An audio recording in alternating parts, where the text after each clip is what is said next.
तो कैसे हो दोस्तों, मैं आशा करता हूँ शानदार तरीके से आप लोग अपनी लाइफ को एंजॉय कर रहे हो, अपनी सेहत, फैमिली और पढ़ाई का ध्यान काफी अच्छे से रख रहे हो। देखिए, लाइफ में आप लोग कई तरीके के लोग मिलेंगे। जब आप लोग आगे बढ़ेंगे तो आप लोग का पैर खींचेंगे, जब आप लोग लाइफ में कुछ अच्छा कर रहे होंगे तो आप लोगों को परेशान करने आएंगे। तो उसी के बारे में ये बात बोली गई है कि लोग आप लोगों से चिढ़ेंगे, आप लोगों को रेट करेंगे, इनके एक तरीके से आप लोगों को ये बोलेंगे कि ये तो बहुत ऐसा इंसान है, वैसा इंसान है। आप लोग के जो अंदर का जो मस्तिष्क है, एक तरीके से जो आप लोग का उन्हें कहते हैं कि शांत दिमाग है, उसको हिलाने की कोशिश करेंगे, आप लोगों को तोड़ने की कोशिश करेंगे कि आप लोग सही तरीके से सही डायरेक्शन में न बढ़ पाओ।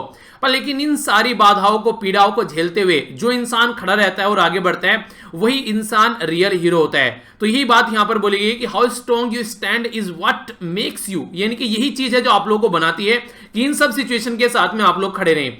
क्योंकि ये वो चीजें हैं जो आप लोगों की लाइफ में नहीं आई है ओनली, ये हर एक उस इंसान की लाइफ में आती है जो आज की डेट में कुछ कर रहा है अपनी लाइफ में, जो आज की डेट में एक सही पोजीशन पर है। देखिए, आज तक मैंने किसी भी ऐसे इंसान को इस धरती पर नहीं देखा कि जो एक सही पोजीशन पर और उसके सामने कोई प्रॉब्लम ना आई हो।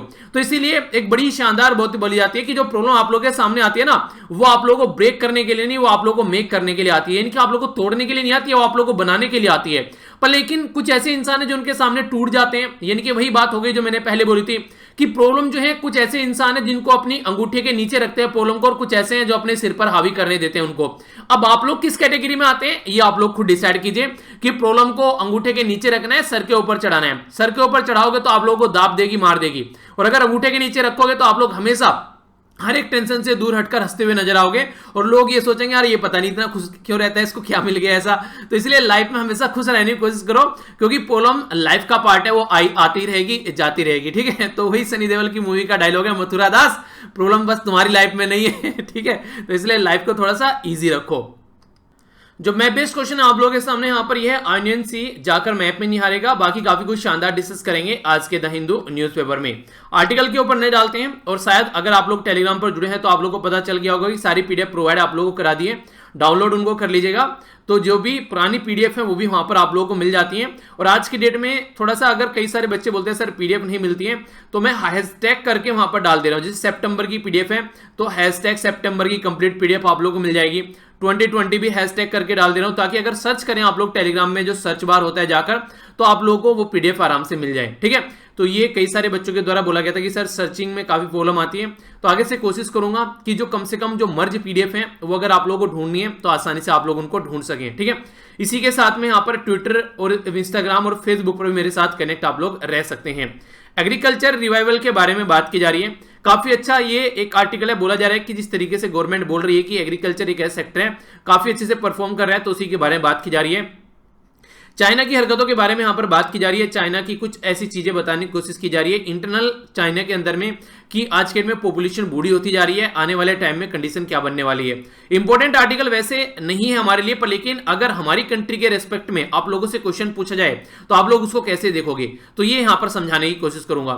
इराक के बारे में आर्टिकल है, यहां पर एक इंटरेस्टिंग आर्टिकल है, इराक से यूएसए की फोर्स बाहर निकल रही है, तो क्या कंडीशन यहां पर देखने को मिल रही है। इंटरेस्टिंग आर्टिकल आप लोगों को यहां पर देखने को मिलेगा। ये बेसिकली बात कर रहे हैं डेटा कलेक्ट करने का डिजिटल हेल्थ मिशन के लिए, तो जानेंगे किस तरीके से क्या क्या सिचुएशन यहां पर देखने को मिल सकती है।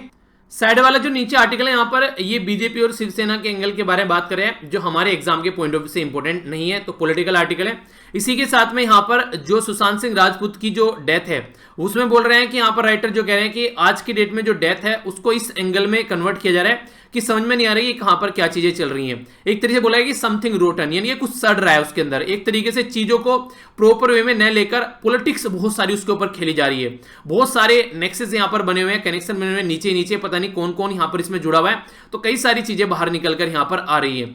तो पॉलिटिक्स के चलते एक पॉलिटिक्स खेली जा रही है और मीडिया अलग से पॉलिटिक्स खेल रही है, तो कई सारी चीजें यहां पर देखने को मिल रही है। तो इंपॉर्टेंट आर्टिकल नहीं है। बाकी यहां पर ये है डेटा, ये है यहां पर कार्टून, इसके बारे में जानेंगे। फ्राइडे को यहां पर आर्टिकल आता है जो कि जो जर्नलिस्ट होते हैं वो अपना एक्सपीरियंस शेयर करते हैं, अगर कहीं पर जाते हैं तो किस तरीके की उनको फीलिंग रही। तो हमारे लिए इंपॉर्टेंट नहीं है उनकी फीलिंग, उन्हें मुबारक। हमारे लिए क्या इंपॉर्टेंट है वो हम लोग देखते हैं। आज का कार्टून है आप लोगों के सामने, यहां पर दो बच्चे खड़े हुए हैं, यहां पर बात की जा रही है पुअर कनेक्टिविटी की, और यहां पर इंटरनेट दिखाया जा रहा है। तो इससे आप लोग किससे आप लोग क्या समझते हैं, तो इस पिक्चर के बारे में आप लोगों को 40 से 50 शब्द आप लोगों को लिखने हैं। 40 से 50 शब्द लिखकर आप लोग अपने आप को देखेगा, जैसे ऐसे ना बचपन में आप लोग ऐसे लिखा करते थे, गाय के ऊपर, कुत्ते के ऊपर, बिल्ली के ऊपर। ठीक है, बिल्ली के ऊपर तो नहीं लिखते थे खैर। तो यहां पर आप लोगों को देखना है कि अगर कोई पिक्चर आप लोगों को दिखाई जाती है तो उसके ऊपर आप लोगों का परसेप्शन क्या है, तो किस तरीके से आप लोग उसको देखेंगे।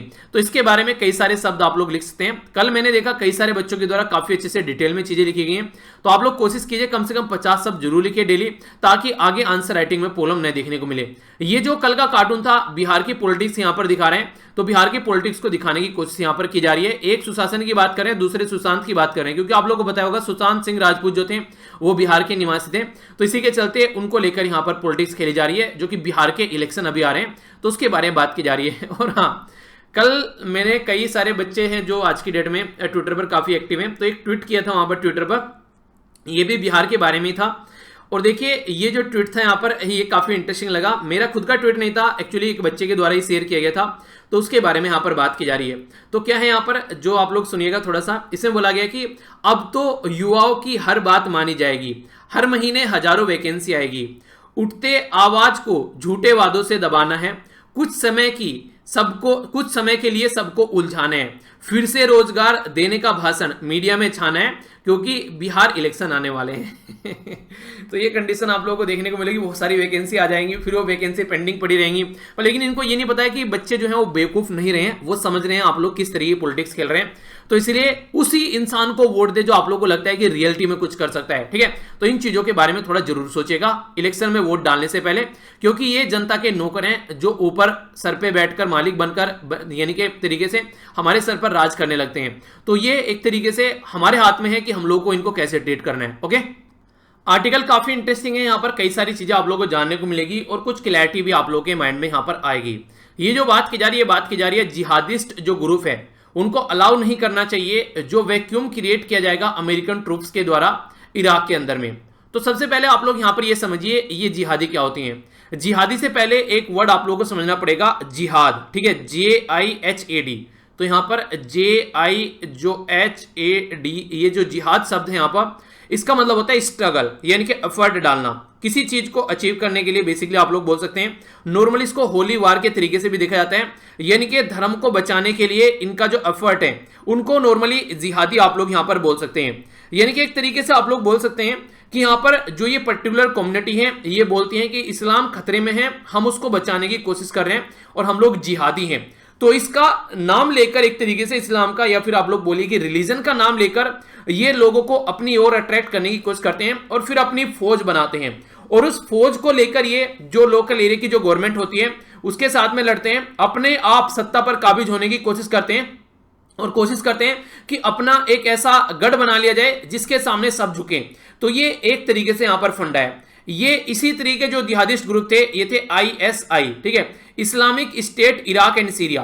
तो ये जो इराक और सीरिया के अंदर यहां पर इस तरीके का माहौल क्रिएट हुआ था वो अभी यहां पर लगभग खत्म कर दिया गया है। पर लेकिन आप लोग इसको ऐसे ही बोल सकते हैं जैसे कांच की बोतल अगर टूट जाए तो उसके छोटे छोटे टुकड़े जो रहते हैं वो इधर उधर पड़े रह जाते हैं जब तक कि आप लोग प्रॉपर वे में झाड़ू पोंछा वहां पर नहीं लगाओगे। तो इसी तरीके से मोटा मोटा कांच तो हट गया पर लेकिन छोटे छोटे जो टुकड़े हैं वो अभी भी यहां पर इन ग्रुप के बचे हुए हैं इराक के अंदर, जो कि यूएसए की फोर्स की वजह से अभी दबे पड़े हैं। पर लेकिन अगर कल को यूएसए की फोर्स यहां से निकलती है तो यहां पर भारी पड़ सकती हैं ये इराक के अंदर में। तो इसलिए इसको समझाने की कोशिश यहां पर की जा रही है। सबसे पहले आप लोग यहां पर मैप देखिए तभी आप लोग चीजों को समझ पाएंगे। आइए पहले आप लोग को अपनी कंट्री दिखाते हैं तभी आप लोग चीजों को जान पाएंगे। ये हो गई अपनी प्यारी कंट्री। यहां से अगर आप लोग थोड़ा सा इधर आएंगे तो जूम कर लेते हैं इसको हल्का सा, आप लोगों को और अच्छे से दिखेगा। ये हो गया पाकिस्तान, अफगानिस्तान हो गया, यहाँ पर ईरान हो गया, ये इराक हो गया। तो इराक के बारे में मेनली हम लोग बात कर रहे हैं। तो इराक को समझने के लिए आप लोग को आसपास का एरिया समझना पड़ेगा। इधर सऊदी अरेबिया हो गया, इधर ईरान हो गया, ठीक है, इधर ऊपर जाएंगे तुर्की हो गया, इधर सीरिया हो गया और यहां पर इसको जॉर्डन टच करता है। इराक के बारे में बात करें तो थोड़ा सा पोर्शन इराक का आप लोग यहां पर पर्शियन गल्फ के साथ में कनेक्ट नजर आएगा। अगर थोड़ा सा जूम करके इसको आप लोग देखेगा तो आप लोग समझ पाएंगे। तो ये पर्शियन गल्फ के साथ में भी टच करता है। तो ये याद रखिएगा, अगर आप लोगों को बोले कोई ये लैंड लॉक कंट्री है तो इराक जो है वो लैंड लॉक कंट्री नहीं है, ये यहां पर कुवैत हो गया। तो इराक रिसेंटली अभी काफी न्यूज में था, वो मुद्दा हम लोग जानेंगे। पर लेकिन एक और पर्टिकुलर एक बात आप लोग याद रखिए, ये पर्टिकुलर एरिया के बारे में जब हम लोग बात करते हैं तो एक कुर्द कम्युनिटी है। कुर्द कम्युनिटी क्या है, जो तुर्की, सीरिया, इराक, ईरान और थोड़ा सा अर्मेनिया वाले रीजन को मिलाकर अपना एक अलग कंट्री बनाने की बात करती है। तो वो कुर्द कम्युनिटी भी यहां पर कई बार न्यूज में रहती है। तो एग्जाम में क्वेश्चन अगर आप लोग देखेगा कई बार आप लोगों से क्वेश्चन बन जाते हैं इस तरीके से। अब थोड़ा जूम करके देखते हैं तो ये हो गया यहां पर इराक, यहां पर हो गया सीरिया टच करता है, अर्मीनिया टच कर रहे हैं, यहां पर जॉर्डन, इधर सऊदी अरेबिया, यहाँ पर कुवैत और यहाँ पर ईरान, ठीक है। और यहाँ पर ये पर्शियन गल्फ के साथ में आकर मिल रहा है। ऊपर थोड़ा देखिएगा तो आप लोग कैस्पियन सी नजर आएगा, इधर देखिएगा तो ब्लैक सी नजर आएगा, और यहाँ पर आप लोगों को मेडिटेरेनियन सी देखने को मिलेगा। तो इस पर्टिकुलर रीजन के बारे में बात करें तो ये आज के दिन में वर्ल्ड में सबसे ज्यादा इनसिक्योर रीजन, सबसे ज्यादा आप लोगों को यहाँ पर जो उल्टी सीधी हरकतें नजर आएंगी, रिलीजन के नाम पर लोगों को मारा जाता है, कई सारी और चीजें देखने को मिलेंगी। इराक जो है यहाँ पर ये मिडिल ईस्ट की कंट्री है, इराकी दिनार करेंसी है और बगदाद इसकी कैपिटल है। तो इसके बारे में ये आर्टिकल है पूरा। अब समझते हैं क्या कंडीशन बनी हुई है। यूएसए के द्वारा यहां पर अभी बोला गया कि वो अपने ट्रूप्स जो हैं वो 5200 से कट कर 3000 कर देंगे, क्योंकि डोनाल्ड ट्रंप साहब के द्वारा जब अपना इलेक्शन कैंपेन चलाया गया था 2016 में, उसमें उन्होंने लोगों को वादा किया था कि अपने जो यहां पर ट्रूप्स हैं, यानी कि जो इनके मिलिट्री के पर्सनल है, उनको यहां से निकाल लिया जाएगा। तो इससे दो चीजें होती हैं, एक तो होता है रिलीफ और दूसरा है चैलेंज। रिलीफ क्या है यहाँ पर? रिलीफ यहाँ पर ये यानी कि किस तरीके से इनको रिलैक्स मिलेगा जो यहाँ पर जो इराक के अंदर में, तो एक पहले रिलीफ बताया गया, फिर इसके बदले चैलेंज क्या होगा वो देखेंगे। रिलीफ में ये बोला गया कि पिछले कुछ टाइम में इराक के अंदर जो लोग हैं वो काफी ज्यादा फ्रस्ट्रेट हैं यूएसए की फोर्स को लेकर, क्योंकि यूएसए जो है वहां पर अपनी दादागिरी दिखाता है, अपनी मनमानी कई बार चलाता हुआ नजर आता है, लोकल गवर्नमेंट को भी इग्नोर करता हुआ नजर आता है। ईरान के जो जनरल कासिम सुलेमानी थे, ठीक है, कासिम सुलेमानी को बगदाद के अंदर यानी कि इराक के अंदर मारा गया, उनका असैसिनेशन किया गया। तो इराक के अंदर मारा गया ईरान के पर्सनैलिटी को, तो इससे जो है इराक की पर्सनैलिटी जो है वो काफी गुस्से में आ गई। उनको लगा कि हमारी कंट्री के अंदर हमारी नहीं चल रही है, कोई भी आकर कुछ भी कर रहा है। तो इराक के जो लॉ मेकर्स थे उनके द्वारा एक नॉन बाइंडिंग रेजोल्यूशन पास किया गया, जब यहां पर जो कासिम सुलेमानी थे उनकी हत्या हो गई, और उन्होंने बोला कि अमेरिकन जो है उनको यहां से बाहर निकालो, यानी कि अमेरिकन अब हमारी कंट्री में नहीं रहेंगे, हमारी कंट्री में ये किसी और की कंट्री के साथ में लड़ाई कर रहे हैं, एक तरीके से हमारी कंट्री को बैटल ग्राउंड बनाने की कोशिश की जा रही है। तो ये बातें यहां पर देखने को मिली। जो नई गवर्नमेंट है, जो नए प्राइम मिनिस्टर यहां पर, जिनका नाम है मुस्तफा अल कदहामी, ठीक है, तो ये इनके द्वारा स्टेटमेंट दी गई कि एक तरीके से ये नहीं चाहते हैं कि जो कॉम्बैक्ट ऑपरेशन है, यानी कि जो युद्ध के अभियान है, उसमें ये अमेरिका की फोर्स का पार्टिसिपेशन नहीं चाहते हैं। यानी कि अगर किसी के साथ में युद्ध होता है या फिर किसी के साथ में इनको सिक्योरिटी एक तरीके से बॉर्डर एरिया की करनी है, तो उसमें नहीं चाहते कि यूएसए की फोर्स पार्टिसिपेट करे। फिर क्या चाहते हैं यूएसए की फोर्स यहां की कंट्री में रहे? जी हाँ, बिल्कुल चाहते हैं। बस ये इसलिए चाहते हैं ताकि इनके जो लोग हैं उनकी ट्रेनिंग होती रहे और कोई दूसरा असिस्टेंट पैसा वगैरह जो प्रोवाइड कराता है यूएसए वो इनको मिलता रहे, पर लेकिन युद्ध में यहां पर ये पार्टिसिपेट न करें। तो ये एक तरीके से इनके लिए रिलीफ है, अगर यहां पर डोनाल्ड ट्रंप बोल रहे हैं कि यहां पे अपनी कंट्री के जो लोग हैं उनको निकालकर बाहर ले जाएंगे। पर लेकिन दूसरी साइड में चैलेंज भी है, ये एक तरीके से इनके सामने चैलेंज भी है कि इसको कैसे टैकल करेंगे, क्योंकि अभी फिलहाल जो है जो इस्लामिक स्टेट है वो प्रॉपर वे में यहां से गायब नहीं हुआ है। अगर इस तरीके से यहां पर यूएसए के ट्रूप्स चले जाते हैं तो कल को फिर यहां पर गवर्नमेंट के ऊपर ये हावी पड़ सकते हैं, जैसे कि अफगानिस्तान के बारे में मैंने आप लोगों से डिस्कस किया था। अफगानिस्तान में तालिबान जो है वो इतना ग्राउंड लेवल पर अपना जो एरिया कैप्चर कर चुके हैं कि अगर यूएसए की फोर्स वहां से निकलती है तो तालिबान जरा सी देर में जो गवर्नमेंट है उसके ऊपर चढ़कर बैठ जाएगा और गवर्नमेंट जो है उसको हिला भी नहीं पाएगी, क्योंकि लोकल एरिया पूरा मैक्सिमम, खासकर जो रूरल यानी कि गांव वाला एरिया है, खासकर जो ट्राइबल कम्युनिटी है, वो आज के डेट में तालिबान के कंट्रोल में है, तालिबान का ताना बाना वहां पर चलता है। तो इसके चलते वहां पर अगर यूएस से बाहर निकलता है तो सोचने के लिए मजबूर होना पड़ेगा। इसी तरीके से अगर यहां से यूएस से बाहर निकलता है तो यहां पर भी वही प्रॉब्लम देखने को मिल सकती है। तो ये समझाने की कोशिश यहां पर की जा रही है। इराकी फोर्स के बारे में अगर हम लोग बात करते हैं तो ये शेयर करते हैं ग्रेट बर्डन, एक तरीके से इराकी जो फोर्स है एक तरीके से ग्रेट बर्डन है फाइट करने के लिए इनका जिहादिस्ट के खिलाफ, यानी कि जो रिलीजन के नाम पर बात करते हैं, तो कई बार गवर्नमेंट के ऊपर हावी पड़ते हुए नजर आते हैं। अमेरिकन पॉलिटिकल लीडर हैं वो काफी लंबे से चाहते हैं कि अब इराक के यहां से निकला जाए, क्योंकि अब इनको कोई फायदा नहीं हो रहा है, इनके लोगों की जान जा रही है, इनका टाइम बर्बाद हो रहा है, इनका पैसा बर्बाद हो रहा है। और ये कैपिटलिस्ट लोग हैं, कैपिटलिस्ट लोग मतलब होते हैं जो प्रॉफिट के ऊपर फोकस करते हैं। अगर उनको लगता है कि यहां पर प्रॉफिट नहीं है तो वो यहां से तुरंत निकल लेंगे। देखिए यहां पर इराक के अंदर एक तरीके से लंबे समय तक यहां पर ये टिके हुए हैं, पर लेकिन अब इनको लग रहा है कि यहां पर कोई फायदा नहीं है।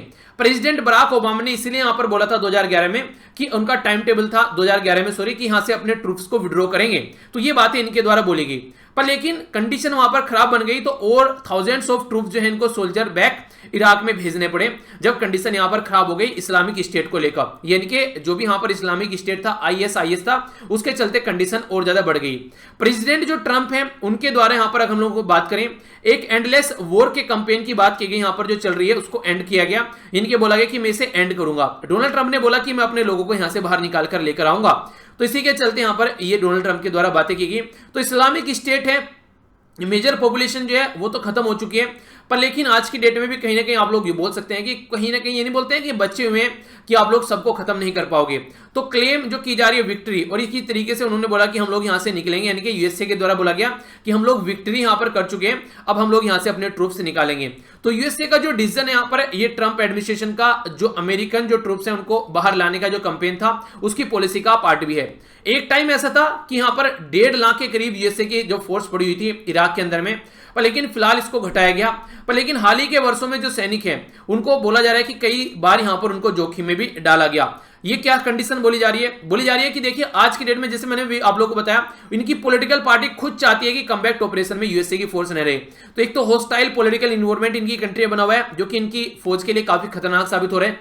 दूसरी साइड में ईरान और जो यहाँ पर सिया मिलिटेंट हैं वो भी यहाँ पर इनके ऊपर कई बार अटैक करते हैं। वो कैसे अटैक करते हैं? जब यूएसए के द्वारा सुलेमानी को मारा गया तो उस टाइम पर जो ईरान है उसको गुस्सा है क्योंकि उनका मिलिट्री कमांडर मार दिया गया, तो उनके द्वारा कई सारे अटैक किए गए इराक के अंदर जो यूएसए के बेस बने हुए हैं उसके ऊपर। तो इनडायरेक्ट वे में जो महाभारत चल रहा है वो इराक के अंदर चल रहा है, और लड़ने वाले कौन है? लड़ने वाले हैं यूएसए और ईरान। तो इसीलिए यहां पर इराक काफी फ्रस्ट्रेट हुआ कि यार तुम अपना गुस्से आगे उतार रहे, लड़ने वाले यूएसए और ईरान, और लड़ रहे हैं इराक के अंदर में। तो ये कंडीशन आप लोगों को यहां पर देखने को मिली। तो इसलिए इराक जो है वो काफी फ्रस्ट्रेट हुआ इसको लेकर कि यार ये तो बिल्कुल हमारी कंट्री की जो शांति को भंग करके रख देंगे। तो इसके चलते यहां पर ईरान के द्वारा जब अटैक किया गया तो 100 से ज्यादा जो अमेरिकन सोल्जर्स थे वो इंजर हुए, और इसी के साथ में जो यहां पर 2 ट्रूप्स जो थे अमेरिकन, उनकी जान भी यहां पर चली गई। तो यहां पर इसके चलते जो अमेरिका है उसको बोला गया यहां पर कि लीव करो इराकी गवर्नमेंट के द्वारा। तो इसके चलते यहां पर जो सिक्योरिटी वैक्यूम अगर यहां पर होता है, अगर ये निकल कर जाते हैं तो क्या फिर यहां पर जिहादिस्ट जो ग्रुप हैं वो कंट्रोल कर पाएंगे? आज की डेट में भी अगर यूएन यानी कि यूनाइटेड नेशन के द्वारा हम लोग बात करें तो जो एक इंटरनेशनल एजेंसी है उसके द्वारा एक एस्टिमेशन लगाया गया कि 10,000 के करीब जो आईएस के जो लोग हैं आज के डेट में भी इराक के अंदर वो यहां पर एक्टिव हैं, यानी कि अब तक वो यहां पर काम कर रहे हैं जो छुपे हुए एरिया में, ऐसा नहीं है कि यहां पर कोई नहीं है। तो आज के डेट में भी एक्टिव हैं। और अगर पास्ट के बारे में हम लोग थोड़ी सी बात करें तो यहां पर सांप्रदायिक जो पॉलिसी लाई गई थी जिससे सांप्रदायिक दंगे नहीं करवा देते हैं, तो यहां पर ये थे नूरी अल मलिकी जो गवर्नमेंट थी यहां पर, तो इनके द्वारा तो उस टाइम पर भी कंडीशन खराब हो गई थी। तो यहां पर जो यूएसए है यहां पर उसके द्वारा तो 2011 में ही लेफ्ट करने की बात की जा रही थी। फिर अलकायदा देखने को मिला, इनकी पॉलिटिक्स की वजह से जो अलकायदा ये सारी चीजें कंडीशन खराब हो गई, तो यहां पर और ज्यादा ट्रूप्स इनको लाने पड़ गए। तो इराकी गवर्नमेंट है उसको हिस्ट्री को रिपीट नहीं करने देना चाहिए। पता चला जैसा 2011 में कंडीशन देखने को मिली थी, फिर से अब 2020 में भी ऐसी कंडीशन देखने को मिले, यूएसए बाहर निकले और फिर से यहां पर दूसरी जो इस तरीके की जो मिलिटेंट ग्रुप है वो कब्जा कर लें और फिर से यही कंडीशन यहां पर देखने को मिले। अब आप लोग ये सोच रहे होंगे आर्टिकल इतना डिटेल में क्यों डिस्कस किया, हमारे लिए इसकी क्या इंपॉर्टेंस है? हमारे लिए इसकी बहुत इंपॉर्टेंस है। अगर इस एरिया में शांति रहती है, इस पर्टिकुलर एरिया में, तो हमारी कंट्री की एनर्जी सिक्योरिटी के लिए काफी ज्यादा इंपॉर्टेंट है, क्योंकि मैक्सिमम जो हमारा क्रूड ऑयल है यानी कि कच्चा तेल है हम लोग यहीं से लेकर आते हैं। हमारी कंट्री के बहुत सारे लोग यहां पर काम करते हैं जो कि रेमिटेंस अपने एरिया में भेजते हैं, यानी कि अपने एरिया में घर पर पैसा भेजते हैं, जो कि हमारी कंट्री की एक बहुत अच्छे वाली अर्निंग होती है और वर्ल्ड में सबसे ज्यादा रेमिटेंस हमारी कंट्री में आता है। पर लेकिन कोविड-19 के चलते वो भी प्रॉब्लम यहां पर देखने को मिली।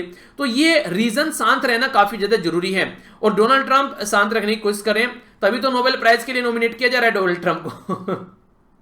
एक बच्चे के द्वारा कमेंट किया गया सर 2020 पता नहीं क्या क्या दिखाएगा। अब डोनाल्ड ट्रंप को नोबेल प्राइज मिल रहा है तो ये तो और भी ज्यादा खतरनाक चीज यहां पर देखने को मिल रही है। तो देखते जाओ क्या क्या होता है। यही तो जिंदगी है, ये सारे रंग आप लोगों को देखने को मिलेंगे। उन्हें कहते हैं कुछ, एक सीरियल आया करता था जिसका नाम सुना था मैंने, कुछ रंग प्यार के ऐसे भी, तो कुछ रंग 2020 के ऐसे भी ये आप लोगों को यहाँ पर देखने को मिलेंगे। तो एंजॉय कीजिए इसको। बाकी जो मैप वाला एरिया है ये जरूर याद रखिए। क्वेश्चन अगर पुराने उठाकर आप लोग देखेंगे तो ये सारे किसी न किसी तरीके से आप लोग को न्यूज में एरिया नजर आ जाएंगे और मैच करने के लिए भी कई बार आ जाता है। ठीक है, तो अच्छा आर्टिकल था, डिटेल में आप लोगों को बैकग्राउंड इन्फॉर्मेशन मैप के साथ में समझा दिया। अब कोई कंफ्यूजन माइंड में नहीं होना चाहिए। आगे बढ़ता हूं। नेक्स्ट जो आर्टिकल है ये बात कर रहा है हेल्थ के बारे में। अगर आज की डेट में आप लोगों को कौन सी बीमारी है, किस बीमारी किस टाइम पर लगी है, ये सारा डेटा एक जगह इकट्ठा किया जाए तो आगे आने वाले टाइम में डॉक्टर अगर आप लोगों को चेक करेगा तो उसको पता रहेगा कि आप लोग हिस्ट्री में कहां कहां पर बीमार रहे हैं। तो इस तरीके से डिजिटल डेटा को इकट्ठा करने के लिए हमारी कंट्री में एक प्रोग्राम लाया गया। प्राइम मिनिस्टर मोदी जी के द्वारा इंडिपेंडेंस डे यानी कि 15 अगस्त को इसको अनाउंस किया गया। ये प्रोग्राम है नेशनल डिजिटल हेल्थ मिशन, तो NDHM। ठीक है, तो काफी इंपोर्टेंट है, काफी ज्यादा न्यूज में क्वेश्चन बनने के चांसेस हैं और हेल्थ के बारे में बात की जा रही है। कोविड-19 के लिए इंपोर्टेंट टॉपिक बन जाता है इस साल के लिए तो खासकर। ठीक है, समझते हैं इसके बारे में आखिर क्या क्या बात यहां पर की जा रही है। आप लोग ये समझिए इशू क्या क्या है और यहाँ पर डेटा को कलेक्ट करने की बात की जाती है। अगर डॉक्टर के पास आप लोग जाते हैं तो यहाँ पर ये इस तरीके से आप लोग की एक हेल्थ आईडी होगी, उस पर सारा डेटा ये इकट्ठा होगा। सोचिए जब आज के डेट में हम लोग आधार कार्ड के बारे में बात करते हैं तो उसमें हमारा फिंगर स्कैन रहते हैं, वो आइरिस स्कैन रहता है, फिंगर प्रिंट रहते हैं, ये सारी चीजें आप लोगों को पर्सनल डेटा आप लोगों को वहां पर देखने को मिलता है। वो कई बार मार्केट में चोरी होता हुआ नजर आता है। अगर हेल्थ के बारे में हम लोग सारे डेटा इकट्ठा कर लेते हैं तो वो कैसे हम लोग यहाँ पर सेफ रख पाएंगे। पहले पूरे मिशन के ऊपर एक बार नजर डालते हैं हल्की सी, क्या क्या यहाँ पर रहने वाला है। जो एक तरीके से पेशेंट्स और जो सिटीजन है उसके बारे में बात करेंगे। पॉलिसी मेकर जो है यहाँ पर ये स्टेट और सेंट्रल गवर्नमेंट होगी, जो दोनों मिलकर बात करेंगे। इसी के साथ में जो एडमिनिस्ट्रेटर होंगे यहाँ पर वो रेगुलेट करेंगे और यहाँ पर प्रोग्राम को मैनेज करेंगे, मैनेजर होंगे यहाँ पर। नेक्स्ट यहाँ पर जो प्रोवाइडर होंगे वो हॉस्पिटल और क्लिनिक होंगे और लैब और जो फार्मेसीज होगी वो मिलकर काम करेंगी। एलाइड जो प्राइवेट एंटिटी होंगी वो इंश्योरेंस, जैसे कि थर्ड पार्टी का इंश्योरेंस होता है ना, आप लोग हॉस्पिटल में गए, बीमारी होगी तो आप लोग का इंश्योरेंस से पैसा यहां पर कवर हो जाएगा। इसी के साथ में हेल्थ टेक कंपनी रहेंगी जो कि सारे डेटा को इकट्ठा करने का काम करेगी। हेल्थ केयर प्रोफेशनल कौन रहेंगे, ये प्रैक्टिशनर रहेंगे और जो डॉक्टर्स रहेंगे जो मॉडर्न मेडिसिन या फिर आयुष में काम करते हैं। थर्ड सेक्टर कौन सा यहाँ पर, ये है एसोसिएट और इसी के साथ में जो डेवलपमेंट पार्टनर जैसे एनजीओ वगैरह होते हैं। तो इस तरीके से हमारी कंट्री में एक पूरा स्ट्रक्चर तैयार करने की कोशिश की जा रही है नेशनल डिजिटल हेल्थ मिशन के लिए। तो इस तरीके से फोकस पूरा हमारी कंट्री में ये किया जा रहा है। अब यहां पर आप लोग ये समझिए, अगर एक फार्मेसी पे पास में आप लोग जाते हैं दवाई लेने के लिए तो वहां पर पूरा डिजिटल रिकॉर्ड देखने को मिलेगा उस फार्मेसी का। आप लोग डॉक्टर के पास जाते हैं तो पूरा आप लोगों का जो रिकॉर्ड है वो यहाँ पर आईडी के खोलते ही पूरा वो रिकॉर्ड आप लोगों को खुल के आ जाएगा। पर लेकिन ये जो सारी अपडेट है, आप लोग डॉक्टर के पास में गए गली मोहल्ले में चौराहे पर, किसी मान लीजिए कोई झोला छाप डॉक्टर है, अब मैक्सिमम जो लोग हैं आज के डेट में लोकल एरिया में अगर देखिए वो उन डॉक्टर के पास में जाते हैं जो गांव में कई भी जगह आप लोगों को देखने को मिल जाते हैं। सिटीज में चलिए अच्छे डॉक्टर हैं, अच्छे डॉक्टर गांव में नहीं देखने को मिलेंगे, पर लेकिन जो गांव में डॉक्टर हैं उनके पास में आप लोगों को मोबाइल के अलावा कुछ नहीं देखने को मिलेगा। अब यहां पर अगर उसको कंप्यूटर भी देना है, कंप्यूटर उसके पास में होना चाहिए या फिर लैपटॉप होना चाहिए, इंटरनेट कनेक्शन होना चाहिए, तभी तो वो उस डेटा को अपडेट करेगा कि हाँ ये पर्टिकुलर पर्सन को ये बीमारी हो रही है। तो वो इंफ्रास्ट्रक्चर आप लोगों को डिजिटल हेल्थ के लिए प्रोवाइड करानी पड़ेगी, यानी कि एक तरीके से गांव में इंटरनेट कनेक्शन होना चाहिए, तभी आप लोग इस डेटा को एक तरीके से इकट्ठा कर पाएंगे। पहली बात। दूसरी बात यहां पर ये, अभी तो फिलहाल यहां पर वो जो लोग हैं वो यहां पर आप लोगों को डॉक्टरी का काम करते हुए नजर आ रहे हैं, जैसे तैसे जुगाड़ पानी कर आगे फिर उनको कंप्यूटर के फील्ड की भी नॉलेज होनी चाहिए, क्योंकि वो बस गोली का नाम जानते हैं, ये बीमारी होती है तो उसके चलते वो गोली दे देते हैं। तो ये सिचुएशन आप लोगों को देखने को मिलेगी। अब वहां पर उसको फीड कैसे करना है वो सारी ट्रेनिंग वगैरह आप लोगों को प्रोवाइड करानी पड़ेगी कि डेटा जो है वो ऊपर तक जाना चाहिए। अब इसकी क्या गारंटी है कि जो लोकल एरिया पर वो डेटा जो इकट्ठा करने वाले हैं उनसे उनके ऊपर कितना ट्रस्ट हम लोग कर सकते हैं, तो वो भी चीजें आप लोगों को समझनी पड़ेगी। मान लीजिए किसी पर्टिकुलर इंसान को एड्स की बीमारी है और वो नहीं चाहता मेरी बीमारी के बारे में किसी को पता चले, क्योंकि सोसाइटी में कंडीशन ही ऐसी है कि अगर इस बीमारी का पता चल जाए तो ये लगेगा कि पता नहीं क्या हो गया, उस इंसान को सेग्रीगेट कर देते हैं, उसके साथ में बोलना चालना खाना पीना मतलब घूमना सब बंद कर देते हैं लोग, ऐसा लगता है कि ये लग जाएगी बीमारी हमको भी। रीजन क्या है? रीजन है lack of awareness, lack of knowledge, क्योंकि एड्स एक ऐसी बीमारी है जो इस तरीके से नहीं लगती है। हाँ, पर यह है कि जिस इंसान को ये बीमारी होती है उसको देखने का जो सोसाइटी का नजरिया है वो जरूर चेंज हो जाता है। तो ये सारी कंडीशन जो है ये हम लोग को समझनी पड़ेगी। किसी को कोई बीमारी है, किसी को कोई बीमारी है, तो उसके बारे में किसी को भी पता चल जाएगा जनता में, अगर डेटा आ जाएगा। अगर डेटा को ढंग से इकट्ठा नहीं किया गया तो उसके बारे में फोकस देकर चलना पड़ेगा। एक और इंपॉर्टेंट फैक्ट जो कि एग्जाम में क्वेश्चन बन सकता है, हमारी कंट्री में 2017 में अभी रिसेंटली एक केस आया जिसको बोलते हैं के.एस. पुत्तास्वामी केस। ठीक है, तो के.एस. पुत्तास्वामी जो केस है ये केस ये बोलता है कि हमारी कंट्री में जो प्राइवेसी है वो एक फंडामेंटल राइट है, यानी कि जैसे ही पर्सन कोई पैदा होता है तो प्राइवेसी जो है यानी कि एक तरीके से उस पर्टिकुलर पर्सन के साथ में उसकी प्राइवेसी पैदा हो जाती है, और वो फंडामेंटल राइट है आर्टिकल 21 के तहत। आर्टिकल 21 कहां पर आता है? पार्ट 3 में आता है हमारी कंट्री में, जहां पर फंडामेंटल राइट रखे हुए हैं। आर्टिकल 12 से लेकर आर्टिकल 35 के बीच में आर्टिकल 21 हमको राइट टू प्राइवेसी के बारे में बात करता है। जब right to privacy already fundamental right आप लोग बना चुके हैं, तो इस तरीके से अगर किसी का डेटा मार्केट में ऐसे बिखरा हुआ मिलेगा तो फिर कैसे उस सिचुएशन को आप लोग हैंडल कर पाएंगे। तो यहां पर बोला तो गया है कि नेशनल डिजिटल हेल्थ मिशन हम लोग लाएंगे, हर एक पर्सन को एक आईडी देंगे। तो ये सारी चीजें जो भी आप लोग डॉक्टर या फार्मेसी को विजिट करते हैं तो सारी चीजें कार्ड में मेंशन यहां पर देखने को मिलेगा। तो नेशनल डिजिटल हेल्थ सिस्टम जो है एक इकोसिस्टम क्रिएट करने की कोशिश कर रहे हैं जो कि डिजिटल फॉर्म में रहेगा, सारा डेटा आप लोगों से रिलेटेड। पर लेकिन अब कंडीशन यही बनती है कि ये तो गवर्नमेंट को बोला गया कि ये डेटा आप लोग इकट्ठा कर रहे हैं। अगर कोई इकट्ठा नहीं चाहता है कि उसका डेटा इकट्ठा किया जाए तो ये वॉलंटरी डेटा है, यानी कि आप लोगों के ऊपर डिपेंड है। आप लोग चाहते हैं तो इसको इकट्ठा किया जाएगा, नहीं चाहते हैं तो नहीं इकट्ठा किया जाएगा, टेंशन लेने की जरूरत नहीं है। पर सबसे इंपॉर्टेंट बात यह, अगर ये डेटा जो है ये ऊपर भेजा जाएगा तो यहां पर कितना आप लोग प्राइवेसी को यहां पर मेंटेन रख पाते हैं, आप लोग कितने लेवल पर इसको अंडरस्टैंड कर पाएंगे। तो रियल टाइम डेटा कैप्चर किया जाएगा। रियल टाइम का मतलब होता है कि लाइव डेटा, एक तरीके से आप लोग बोल सकते हैं, जो चल रहा है वही सारा डेटा सामने निकल कर आए। तो ये सारी चीजें आप लोगों को ढंग से समझनी पड़ेगी कि किस तरीके से आप लोग इसको टैकल करके चलोगे। टेक्नोलॉजी जो है आज की डेट में वो ट्रांसफॉर्म कर रही है। एक तरीके से देखिए, टेक्नोलॉजी और जो डेटा है वो एक दूसरे के साथ में कनेक्ट है। डेटा का विश्लेषण और कैसे उसका एक तरीके से संग्रहण करना है, एक तरीके से इकट्ठा करना है, ये दोनों एक दूसरे के साथ में मिलकर काम करते हैं और टेक्नोलॉजी जो है यहाँ पर वो बहुत बड़ा रोल प्ले करती है। तो उसी के बारे में बात की जा रही है कि बिना टेक्नोलॉजी के अगर आप लोग बोलो कि डेटा नाम की कोई चीज होती है उसको आप लोग इकट्ठा कर पाएंगे तो ये पॉसिबल नहीं है। पर लेकिन प्राइवेसी का इशू भी आप लोगों को ध्यान में रखना पड़ेगा इसके चलते। सबसे पहले क्या बात है यहाँ पर, देखिए ट्रांसफॉर्म अगर आप लोगों को हेल्थ सेक्टर को करना है, एक्सेस केयर सबको मिलनी चाहिए, तो फिर आप लोगों को इसके लिए ऐसा नहीं है कि कोई अलग अलग डेटा करना पड़ेगा। ये सारा डेटा एक जगह इकट्ठा आप लोगों के पास में होना चाहिए। और ऐसा नहीं है कि हमारी कंट्री बस ऐसा करने जा रही है, यूएसए में भी ये सारी चीजें आप लोगों को देखने को मिल जाएंगी। तो वहां पर भी डेटा इकट्ठा किए जाते हैं और डेटा के इकट्ठा करते हैं टेक्नोलॉजी के द्वारा काफी लार्ज स्केल पर चीजों को ट्रांसफॉर्म किया गया हर एक लेवल पर। अगर हम लोग अपनी कंट्री के बारे में अगर बात करें, कैसे आप लोग इसको सोच रहे हैं कि डेटा को इकट्ठा किया जाए, तो टेक्नोलॉजी जो है वो बोला जाएगी technology can't work without A data. तो टेक्नोलॉजी को डेटा की जरूरत पड़ेगी, आप लोग उसके अंदर एल्गोरिथम भी अगर डालेंगे तो वहां पर भी डेटा फीड करेंगे।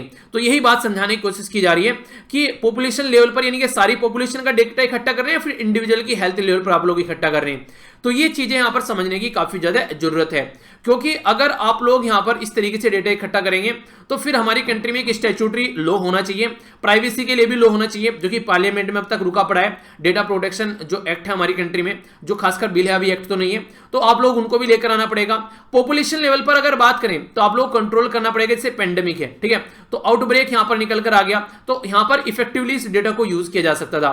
इंडिविजुअल लेवल पर बात करें तो कई सारे बेनिफिट इंडिविजुअल लेवल पर भी देखने को मिलेंगे कि उसको ट्रेस किया जा सकेगा ढंग से। तो मिलियंस ऑफ पीपल जो है वो आज के डेट में क्वालिटी हेल्थ केयर नहीं मिल पा रही है, तो हो सकता है कि अगर इंफ्रास्ट्रक्चर इस तरीके से हम लोग तैयार करते हैं तो क्वालिटी हेल्थ केयर उनको देखने को मिल सकती है। यानी कि एक तरीके से कई सारी बीमारियों का अगर पता रहेगा तो डॉक्टर अच्छे से इलाज कर सकता है। पर लेकिन सबसे मेन मुद्दा वही आता है निकल कर कि जो डेटा इकट्ठा किया जा रहा है उसकी क्वालिटी कैसी है, ठीक है। दूसरी बात, जो डेटा इकट्ठा किया जा रहा है वो कितना इजीली इकट्ठा यहां पर कर पा रहे हैं, तो इजी वे है यहाँ पर, टेक्नोलॉजी का जो यूज किया जा रहा है वो ज्यादा महंगा तो नहीं पड़ रहा है यहाँ पर। तो ये सारी चीजें यहाँ पर समझनी पड़ेगी। तो कलेक्शन साइड के ऊपर आप लोगों को फोकस देकर चलना पड़ेगा।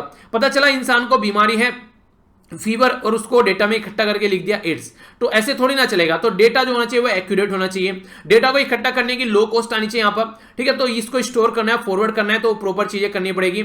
इसी के साथ में प्रोटेक्ट करना पड़ेगा, प्रिवेंट करना पड़ेगा कि डेटा को चोरी ना कर ले कोई, ये भी खतरनाक सिचुएशन देखने को मिलेगी। और पॉलिटिकल जो मशीनरी है, यानी कि जो पॉलिटिकल पार्टीज हैं, उनसे ये इंडिपेंडेंट होना चाहिए। जैसे इलेक्शन कमीशन ऑफ इंडिया है, इलेक्शन कमीशन ऑफ इंडिया हमारी कंट्री में एक इंडिपेंडेंट बॉडी है, तो यहां पर भी ऐसा ही बिल्कुल होना चाहिए। तो ये चीजें आप लोगों को यहां पर समझनी पड़ेगी, ठीक है। तो ये काफी ज्यादा जरूरी है।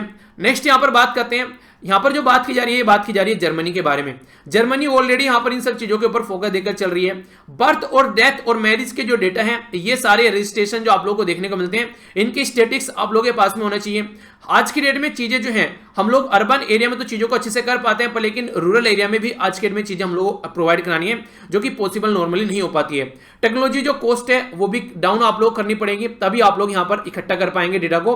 और आज के डेट में हर एक एरिया में आप लोगों के पास में मोबाइल देखने को मिल जाएगा, तो उसके चलते भी आप लोग यूज कर डेटा को इकट्ठा कर सकते हैं। पर लेकिन घुमा फिराकर वो आता है कि डेटा को सिक्योर रख पाएंगे कि नहीं रख पाएंगे, तो ये सोचने वाला मुद्दा यहां पर देखने को मिलता है, ठीक है। तो एक ओवरव्यू मैंने आप लोगों को यहां पर दे दिया पूरा। अब आप लोगों के माइंड में कोई कंफ्यूजन नहीं होना चाहिए कि ये सिस्टम कैसा है। सिस्टम तो अच्छा ही होगा अगर डिजिटली चीजों को हम लोग कर पाते हैं। मान लीजिए मैं आप लोगों को बोलता हूं, आप लोगों को पैसे निकाल के लेकर आने हैं, तो आप लोगों के पास में 3 तरीके हैं।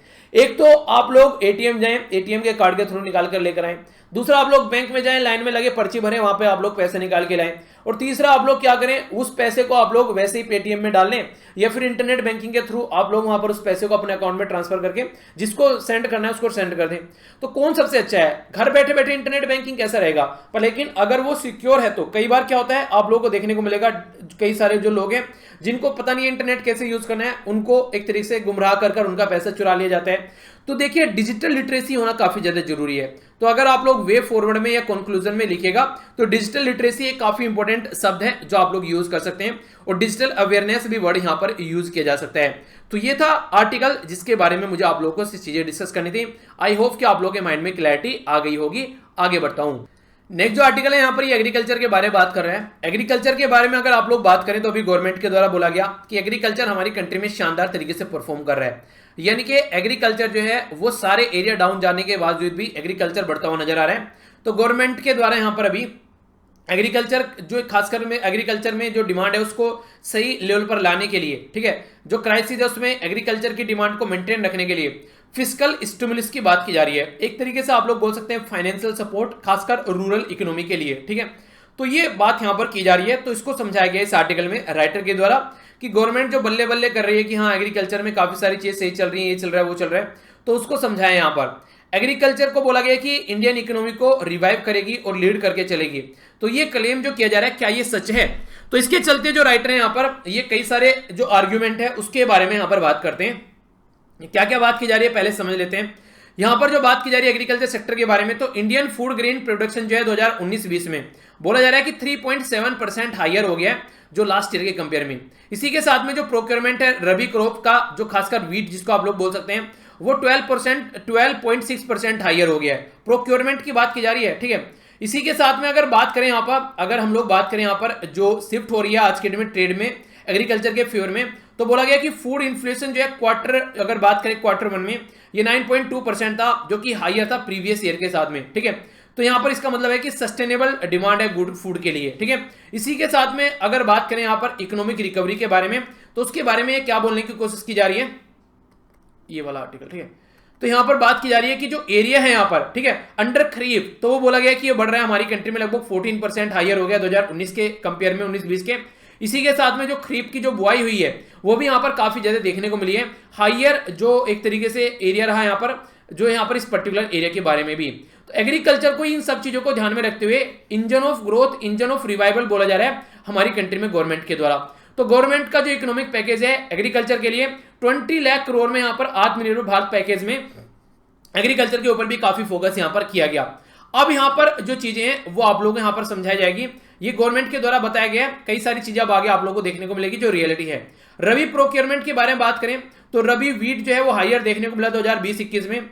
नॉर्दर्न स्टेट जो है वो एक तरीके से प्रोक्योरमेंट डिड नॉट सफर, ठीक है, यानी कि इंश्योर कर पाए प्रोक्योरमेंट, ये बोला गया है। ऑफिशियल डेटा के हिसाब से माने यहां पर तो ओनली 13.5% जो पेडी फार्मर है और 16.2% जो वीट फार्मर है उनके द्वारा अपना जो डेटा था, अपना जो गेहूं था सॉरी, वो यहां पर जो मिनिमम सपोर्ट प्राइस होता है, यानी कि इतना तो कम से कम प्राइस मिलेगा ही मिलेगा, उसके थ्रू यहां पर गवर्नमेंट को दिया गया। कहने का मतलब क्या है समझिए, गवर्नमेंट बोल रही है हम लोगों ने लास्ट ईयर के कंपेयर में काफी ज्यादा यहां पर प्रोक्योरमेंट कर लिया है और काफी लार्ज स्केल पर हम लोग चीजें यहां पर बढ़ा रहे हैं, एग्रीकल्चर अच्छा परफॉर्म कर रहा है। पर राइटर यहां पर ये बोल रहे हैं ऑफिशियल डेटा जो गवर्नमेंट का उसी के हिसाब से पेडी जो है ओनली 13% यहां पर एक तरीके से प्रोक्योर की गई है और गेहूं 16% प्रोक्योर किया गया है। बाकी का जो बच गया वो वहां पर इन लोगों को जो किसान है उनको बेचना पड़ा प्राइवेट ट्रेडर को, और एमएसपी से भी कम प्राइस उनको वहां पर उसका मिला। रीजन क्या था, कोविड-19 के चलते मार्केट जो थी वो बर्बाद हो चुकी थी।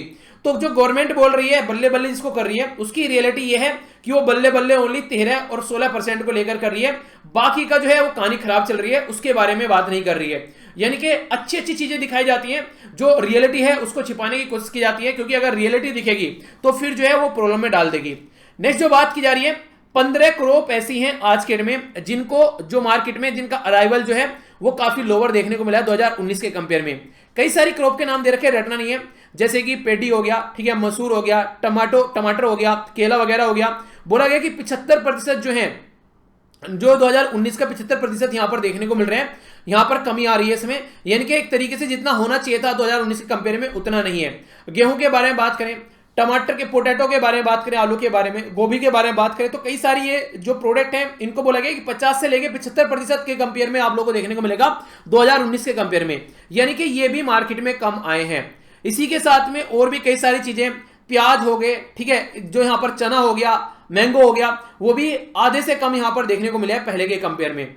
तो जो बातें यहां पर गवर्नमेंट के द्वारा बताने की कोशिश की जा रही है उसके कंपेयर में अगर आप लोग चीजों को देखोगे तो काफी कम है। गवर्नमेंट जो दिखा रही है वो एक साइड दिखा रही है, सिक्के का दूसरा पहलू यहां पर नहीं दिखा रही है। वीट जो है मोस्ट इंपोर्टेंट रबी क्रॉप है, 61.6% यहां पर देखने को मिली 2019 के कंपेयर में। तो इस तरीके से आप लोग समझ सकते हैं कि जो गवर्नमेंट यहां पर बल्ले बल्ले कर रही है वो भी मैं बताऊंगा वो बल्ले बल्ले कैसे कर रही है, ठीक है। फिलहाल ये समझिए जो प्रॉब्लम फेस की जा रही है किसानों के द्वारा, तो सबसे बड़ा तो उनको मार्केट का लॉस देखने को मिला, यानी कि मार्केट में प्राइस उनको अच्छा नहीं मिला, ठीक है। सप्लाई चेन जो थी वो बिल्कुल टूट गई, यहां पर मंडी जो थी वो क्लोज पड़ी हुई थी। कंज्यूमर ने यानी कि जो लोग खरीदने वाले थे उन्होंने भी खरीदना कम कर दिया, पैसे नहीं है लोगों के पास में, तो मेजर लॉस ऑफ इनकम यहां पर देखने को मिला। हायर प्रोक्योरमेंट वो बेसिकली बढ़ाया नहीं गया, बोलने वाली बात रह गई बस। मेजर लॉस देखने को मिला मिल्क, व्हीट और जो पोल्ट्री सेक्टर उसके अंदर भी लोगों ने कोविड-19 के चलते अंडे खाने तक बंद कर दिए, ठीक है। जो पोल्ट्री जो सारे सेक्टर यहां पर वो सारे कहीं ना कहीं काफी ज्यादा सफर किए। तो ये सारी चीजें जो देखने को मिली, ये कंडीशन कहीं ना कहीं लोगों को प्रॉब्लम में डालती हुई नजर आई। तो उसी को समझने की कोशिश यहां पर की जा रही है। स्मॉल और जो मार्जिनल फार्मर है उसके बारे में अगर मैं आप लोगों से बात करूं, वो नेट जो अगर बात करें आज की डेट में उनको नेट जो सेलर उनका देखने को मिला और नेट बायर वाला जो कंडीशन है वो भी यहां पर उनका फुलफिल नहीं हो पाया। इसी के साथ में फार्मर के रिलेटेड जो प्राइस है वो तो कम आप लोगों को हर जगह देखने को मिले। नेक्स्ट यहां पर जो बात की जा रही है, जो फोर्स किया गया पे करने के लिए, परचेज करने के लिए, कई बार ऐसा होता है, देखिए मान लीजिए आज के डेट में आप लोग मार्केट में गए अपना गेहूं बेचने के लिए, अब आपके घर में खाना नहीं है खाने के लिए, ठीक है, पैसा नहीं है आप लोगों के पास में कुछ, तो आप लोग क्या करेंगे, बीमार है घर में कोई, तो आप लोग उसको किसी भी भाव में बेचकर आ जाएंगे। तो ये सारी कंडीशन देखने को मिलेगी। इन्फ्लेशन के बारे में अगर आप लोग बात करें तो इसके चलते भी यहां पर काफी लार्ज स्केल पर जो सप्लाई में डिसरप्शन देखने को मिला। मोस्ट ऑफ जो क्रॉप है उनका प्राइस जो है वो डिक्रीज होता हुआ नजर आया, रिड्यूस हो गया फूड परचेज में। तो ये सारी चीजें आप लोग यहां पर देख सकते हैं। जो यहां पर लैक्स ऑफ माइग्रेंट जो वर्कर है वो अपने गांव में आ गए, अर्बन एरिया से गांव में आ गए वो, ठीक है। अब यहां पर ये बोलने बताने की बात की जा रही है, गवर्नमेंट किस बात के ऊपर चिल्ला रही है, गवर्नमेंट यहां पर चिल्ला रही है कि अब की बार जो फसल है वो काफी ज्यादा बोई गई। रीजन क्या था, जो वर्कर बाहर काम करते थे अपने गांव में आ गए और उनके द्वारा वहां पर आकर जो अनकल्टिवेटेड लैंड है उसमें भी कुछ ना कुछ खेती करने की कोशिश की गई। तो इसके चलते ये दिखाने की कोशिश की जा रही है गवर्नमेंट के द्वारा कि ज्यादा एरिया में बुआई की जा रही है। रियलिटी ये कि वो डिस्ट्रेस में है, प्रोस्पेरिटी नहीं है, ये अच्छी बात नहीं है। लोग अपना काम छोड़कर आकर खेती कर रहे हैं, वो डिस्ट्रेस में है। आप लोगों को तो ये समझना चाहिए यहां पर रूरल अनएम्प्लॉयमेंट जो रेट है वो शार्पली आप लोगों को बढ़ता हुआ यहां पर नजर आता है। तो ये डेटा दिखाने की कोशिश की जा रही है। तो यानी कि कहने का मतलब यहां पर ये है कि जिसको आप लोग अच्छा बोल रहे हैं वो अच्छा नहीं है, उसके बैकग्राउंड में अगर आप लोग जाएंगे तो वो तिल तिल कर जिंदगी जी रहे हैं, जैसे तैसे कर, ठीक है। एक छोटा सा डेटा है जो आप लोगों से कई बार एग्जाम में पूछा जाता है, किसानों को बारे में जब आप लोग बोलते हैं कि कौन बड़ा किसान है कौन छोटा किसान है, ये इसके बारे में थोड़ा देखिए। मार्जिनल जो होल्डिंग होती है, अगर बात करें यहां पर मार्जिनल जो होल्डिंग्स है यहां पर अगर साइज 1 हेक्टेयर उससे कम है उसको आप लोग मार्जिनल किसान बोलिएगा। स्मॉल फार्मर कौन रहेगा, 1 से लेकर 2 हेक्टेयर के बीच में। सेमी मीडियम फार्मर कौन रहेगा, 2 से लेकर 4 हेक्टेयर के बीच में। मीडियम फार्मर कौन रहेगा, 4 से लेकर 10 हेक्टेयर के बीच में। और लार्ज फार्मर यानी कि बड़ा किसान रहेगा जिसके पास में 10 हेक्टेयर से ज्यादा जमीन है, ठीक है। तो हेक्टेयर में कितना बीघे होता है ये अलग अलग एरिया में डिपेंड करता है, कहीं पर बीघे बड़ा माना जाता है, कहीं पर छोटा माना जाता है। वो आप लोग अपने एरिया में बताइएगा कितना है, जिससे आप लोग फिर कमेंट बॉक्स में देखिएगा। आप लोगों के एरिया में अगर इसको नापेंगे तो कैसे नापेंगे, ठीक है। तो इसको देखिएगा आप लोगों के एरिया में बीघा जो है उसको कितना बेसिकली काउंट किया जाता है, ओके। एक तो बात ये हो गई। दूसरी बात में अब यहां पर राइटर क्या बोल रहे हैं कि गवर्नमेंट जो है आज की डेट में किसानों को तिल तिल कर मार रही है, यानी कि उनको पैकेज दिया रहा है, छोटा छोटा पैकेज दिया जा रहा है, प्रॉपर वे में पैकेज नहीं दिया जा रहा है। और जो पैकेज भी दिया जा रहा है वो भी लोन की फॉर्म में दिया जा रहा है, जो कि उनको पे कर रहे हैं, ना कि उनको ग्रांट की फॉर्म में कि हाँ वो अपनी दुर्दशा को सुधार सकें। एग्रीकल्चर में जो कंट्रीब्यूशन है ओनली 15% है, जो ग्रोस वैल्यू एडेड होता है, जिसको जीवीए बोलते हैं। जीडीपी क्या करते हैं आप लोग, पूरी कंट्री का निकालते हैं, हर एक सेक्टर को इंक्लूड कर। जीवीए क्या निकालते हैं, किसी पर्टिकुलर एरिया का निकाल सकते हैं आप लोग, ठीक है, पर्टिकुलर सेक्टर का निकाल सकते हैं। तो एग्रीकल्चर जो है 4% से बढ़ रहा है, तो जीवीए में यहां पर 0.6% दिखा रहा है। अगर 6% से एग्रीकल्चर बढ़ेगा तब जाकर 1% जीवीए में यहां पर ये एक कंट्रीब्यूट करेगा। तो ये हालत है हमारी कंट्री में। पीएम किसान योजना लाई गई, बोला गया 6,000 रुपए एक साल में देंगे, कम से कम 12,000 तो कर दो कि उनको ये लगे हर 1,000 रुपए महीना उनको मिल रहे हैं। तो 500 रुपए महीना में क्या कर लेगा किसान, तो कुछ तो बढ़ाओ यहां पर, तो वो भी नहीं है, वो भी तिल तिल कर दे रहे हैं। 2,000 रुपए अब दे दीजिए, 2,000 बाद में देंगे, ऐसी चीजें चल रही है। इसी के साथ में यहाँ पर जो एमएसपी प्राइस है यहाँ पर खरीफ पेडी का, ठीक है, तो यहाँ पर बोला जा रहा है कि यहाँ पर जो पेडी का 53 पर क्विंटल देखने को मिल रहा है, कॉटन का 260 पर क्विंटल। इसको बोला है कम से कम इसको एमएसपी को बढ़ाना चाहिए कम से कम 150% तक, जिससे कि यहाँ पर फार्मर को कुछ फायदा देखने को मिले। तो जो कॉम्प्रिहेंसिव कॉस्ट है प्रोडक्शन की, ये जितना फायदा आप लोग यहाँ पर पहुंचा रहे हैं उससे ज्यादा उनकी लागत आ जाती है, बेचारों को उतना मिलता नहीं है। लोन को मोरिटेरियम की बात की जा रही है, ताकि जो लोन है अभी जो पे कर रहे हैं उसमें थोड़ा छूट दी जा सके। देना तो बेसिकली ग्रांट था, अब लोग लोन दे रहे हैं, अब उसमें भी आप लोग ढंग से सपोर्ट नहीं कर रहे हैं। तो यानी कहने का मतलब ये गवर्नमेंट दिखा रही है, गवर्नमेंट का हो रहा है कि हाथी के दांत खाने की कुछ और, दिखाने कुछ और, रियलिटी कुछ और दिख रही है और गवर्नमेंट चिल्ला किसी और चीज को रही है। लोन जो है यहां पर अगर बात करें एनिमल हस्बेंड्री के लिए दिया जा रहा है। अनाउंस पैकेज किया गया डायरेक्टली असिस्टेंस जो प्रोवाइड कराने के लिए, वो काफी कम है, ठीक है। उसके बारे में अगर बात करें तो पैकेज अच्छा खासा यहाँ पर होना चाहिए। अनाउंस जो किया गया पैकेज डायरेक्ट असिस्टेंस के लिए क्राइसिस, जो यहाँ पर अमाउंट जो है एटलीस्ट यहाँ पर 20,000 करोड़ का होना चाहिए था, वो अप टू द मार्क यहाँ पर देखने को नहीं मिल रहा है। लोन जो है बेस यहाँ पर जो दिया जा रहा है वो प्राइवेट एक तरीके से इन्वेस्टमेंट आप लोगों को यहाँ पर नजर आएगा। एक तरीके से कहने का मतलब यहाँ पर ये वो एक तरीके से कि आप लोगों को जो पैसा यहाँ पर देना था वो ग्रांट की फॉर्म में देना था, ठीक है। डायरेक्ट जो फाइनेंशियल असिस्टेंस प्रोवाइड आप लोगों को करवाना था, यहाँ पर आप लोग क्या कर रहे हैं, लोन प्रोवाइड करा रहे हैं। तो मिल्क प्रोड्यूसर जो है वो भी झेल रहे हैं इसकी वजह से। इसी के साथ में जो मिल्क प्राइस है यहाँ पर वो भी कई बार आप लोगों को ये सारी चीजें नीचे नजर आती हैं। यानी कि घुमा फिराकर एक बात बोल रहे हैं कि देखिए जब इंसान डूब रहा होता है ना, उसको ये नहीं बोलते हैं कि भैया तू पैसा ले ले कि तुझे ये पैसा वापसी देना है, कम से कम उसको एक ग्रांट दे दीजिए कि हाँ वो कम से कम अपनी डूबती नैया को किनारे लगा सके। तो ये समझाने की कोशिश यहाँ पर की जा रही है राइटर के द्वारा, ठीक है। आइए आगे चलते हैं। नेक्स्ट जो आर्टिकल है, हालांकि वो ज्यादा इंपॉर्टेंट नहीं है, वो आर्टिकल है चाइना के बारे में, पर फिर भी अपनी कंट्री के रेफरेंस से मैं आप लोगों को इसको समझाने की कोशिश करूंगा। क्या बोलने की कोशिश की जा रही है, तो चाइना के बारे में कंप्लीटली आर्टिकल। चाइना में यहाँ पर जो सीनियर लीडर हैं वो चीजों को नहीं समझ पा रहे हैं, वो आंखें बंद कर चल रहे हैं। जो चाइना की जो लेबर फोर्स है वो काफी बूढ़ी होती जा रही है यहाँ पर आज के डेट में। अगर आप लोग बात करते हैं तो चाइना की जो पॉपुलेशन है यहाँ पर ये 65 ईयर से ज्यादा देखने को मिलेगी, 10%, ठीक है, जो कि आने वाले टाइम में बोला जा रहा है 32% होने वाली है। तो आने वाले टाइम में चाइना के अंदर जो वर्ध पॉपुलेशन का जो रेशियो है वो बढ़ने वाला है, जिसके चलते इकोनॉमी के ऊपर बर्डन बढ़ता हुआ नजर आएगा। चाइना में काफी लंबे समय से एक बच्चे की पॉलिसी चल रही है कि एक ही बच्चा करना है, अगर दूसरा बच्चा कर दिया तो उसके लिए कुछ भी अवेलेबल नहीं करा पाएंगे चाइना के अंदर में। तो उसके चलते यहां पर अभी क्या चल रहा है, चाइना के जो लोगों की टेंडेंसी हो गई है वो एक बच्चे से ज्यादा पैदा करना ही नहीं चाहते हैं। उनको ये लगता है कि एक बच्चे के साथ ही अब उनको जीना है जिंदगी में। तो ये सिचुएशन आप लोगों को यहां पर देखने को मिलेगी। तो घुमा फिराकर अगर मैं आप लोगों को एक बात बोलूं कि चाइना जो है आज की डेट में बूढ़ा होने वाला है आने वाले टाइम में, और वहां की जनता जो है वो यहां पर एक ऐसे बर्डन में फंस गई है कि वहां पर एक तरीके से एक बच्चे से ज्यादा पैदा करना नहीं चाहती है। पर लेकिन आज के डेट में चाइना की जो गवर्नमेंट है, जो लीडरशिप है, वो डिक्टेटर का रोल प्ले कर रहे हैं। वो इस चीज पर फोकस नहीं देकर वो बोल रहे हैं कि हम लोग और एरिया पर फोकस देंगे, जिसके चलते और ज्यादा प्रॉब्लम देखने को मिलने वाली है आने वाले टाइम में। जैसे कि आप लोग ये समझिए, अगर जो पॉपुलेशन जो है वो बूढ़ी होती है तो ज्यादा हेल्थ के ऊपर खर्चा करना पड़ेगा, सोशल वेलफेयर स्कीम जैसे कि पेंशन वगैरह चलानी पड़ेगी। इसी के साथ में सेविंग जो रेट्स है उसके ऊपर फोकस देना पड़ेगा। Manufacturing export, lower revenue for government यहां पर देखने को मिलेगा अगर ये ऐसी कंडीशन निकलती हुई नजर आएंगी।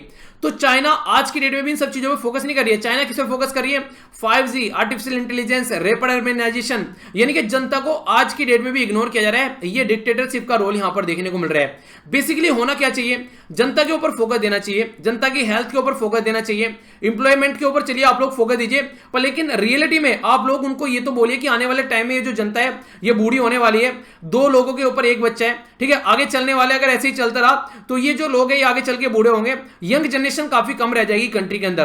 तो उसके चलते चाइना यहां पर फोकस देने की कोशिश करनी चाहिए, पर उसको वो कंप्लीटली इग्नोर कर यहां पर चल रहे हैं। तो ये जो है ये बिल्कुल गलत तरीका आप लोगों को यहां पर देखने को मिलेगा।